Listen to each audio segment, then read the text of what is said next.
Hi everyone, my name is Savita. Welcome to Savi's Palette.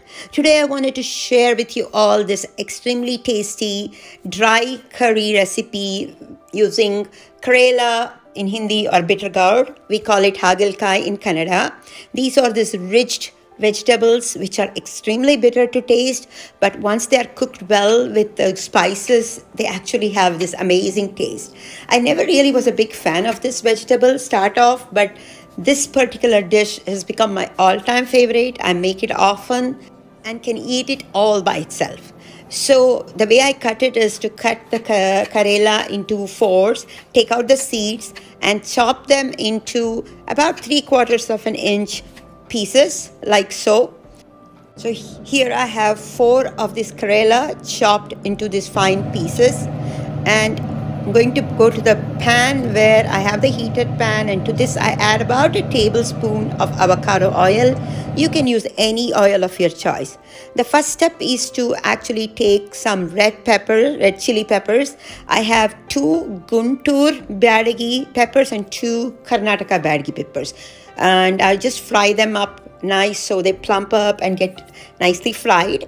And the Guntur Badagi chili peppers are extremely spicy, whereas the Karnataka Badagis are very, very mild. And I'm just going to fry these up and set this aside. And we're going to add this later at the end of the recipe. And I'm just going to put this in a paper towel, so drain out the oil and keep this aside. And now to the heated oil, I add about 1.5 teaspoons of mustard seeds and about 1/2 teaspoon of asafetida or hing. Fry that up till the mustard seed starts popping. And once it starts popping, I add about 1/2 teaspoon of turmeric and stir it up a little bit. And to this, I go ahead and add the chopped pieces of bitter gourd or Karela. This takes a little longer to cook, so I'm going to stir this up, add about a couple of teaspoons of salt. It does take a little bit more salt to break up the bitterness. And then stir this up and add about 1/4 cup of water. Stir this up and cover it and let it cook at a medium heat. And it takes up to 4 to 5 minutes. And after that, you can see that it's really well cooked. And you always have to make sure that it's completely cooked and the bitter gourd pieces are nice and soft. So I'm going to just test one piece to make sure it's fully cooked. And let's see. Yeah, this looks like it's quite nicely cooked. I'm just going to let it cook for a few more minutes by closing it. And this time it's definitely done. I'm going to add another teaspoon of salt. And now I take the previously fried red chilies and I just crush them up with my hand and put it into the curry. So I'm going to be just using 1 of the Guntur Badagi pepper and 2 of the Karnataka Badagi peppers I fried up. I'll save the other Guntur one for some other dish.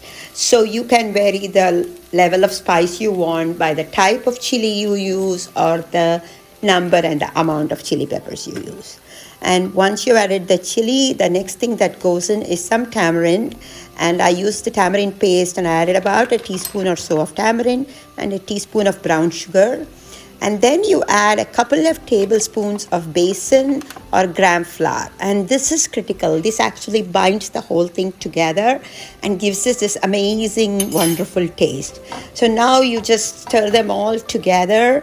And you have to cook it with the gram flour for a little bit so the raw taste of the gram flour goes away. So close the lid and leave it for just about a couple of minutes at medium-low temperature. Let me give this a quick taste, and it's just perfectly cooked. This is so super tasty. I actually eat it all by itself, take it in a bowl, and with some Greek yogurt. It's like the most tastiest bitter gourd dish I've ever tasted. You all get to try this dish out and let me know how it goes. And thank you so much for watching Savi's Palette. Please like, share, and subscribe. And bye-bye.